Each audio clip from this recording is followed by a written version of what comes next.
Goa. My name is Barry Maracle, and I'm sitting here on traditional Mohawk land, the Haudenosaunee, the people of the Flint, the people of the Longhouse. I love that everything that we do today reflects 7 generations. So we're always thinking of the future. We're thinking of ways that we can take care of the land, take care of our legacy, and be here for a long time and enjoy the earth. My grandfather's first language was Mohawk. He grew up on the Tyendinaga Mohawk territory. His mom was from Six Nations up by Brantford. He couldn't read or write till he was 21, and when he went to Bible college. When he gave his heart to the Lord, he pulled out his gun, put it on the altar, his whiskey flask, his deck of cards, but embraced his heritage. He loved the great law. He loved the Haudenosaunee, the people of the Longhouse, our people. He loved our traditions. But he said to me one day, he says, our traditions were wonderful, but it didn't take me all the way in. I needed Jesus Christ. I needed Jesus Christos, Jesus, our Creator.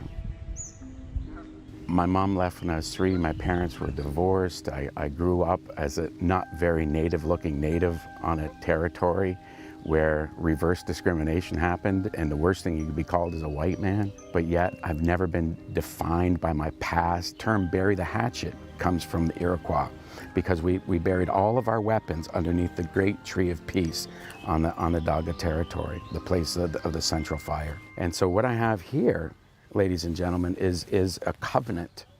It's the oldest covenant in the land. It's called the sweñta, the Two Row Wampum. In 1613, the Dutch government, one of the first European governments to come here, and made a covenant together that we would do life together as friends and brothers. And the Iroquois Confederacy, the Mohawk, the Onondaga, the Cayuga, the Seneca, and the Oneida. This purple is representing the rivers of life. And so we are to flow down these rivers of life together, us in our canoe and you in your boat.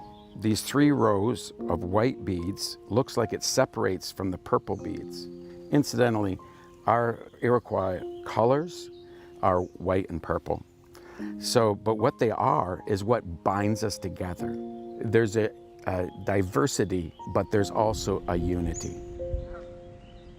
And we beaded this belt together, that it's supposed to last as long as the sun is shining, the wind is blowing, and the grass grows green. Many people don't understand the depth of our covenant, of our land, and what makes up the fabric of our nation is more than just what is sitting on Algonquin land in Ottawa called the Parliament Buildings.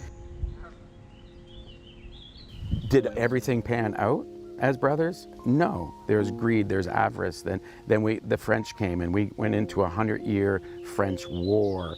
There was differences, yeah, but for the first while, it was actually wonderful. We taught people how to live off the land. When I share this with people, they're full of wonder.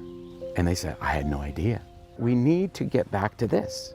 We cannot have unilateral decisions made without proper representation at the table. We have a lot of things to be grateful in our nation. We know that the foreigners, we didn't reject them, we welcome them, and we know that God has a reason why the foreigners came to North America, because he has a dream.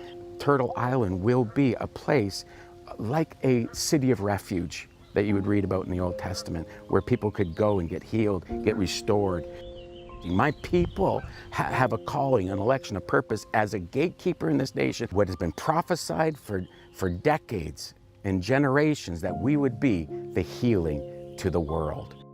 Not looking for a handout, not looking for a hand up, but we need to take our place and begin to be the answer and the solution. We come together with truth and integrity. We come together with honesty, and we go forward.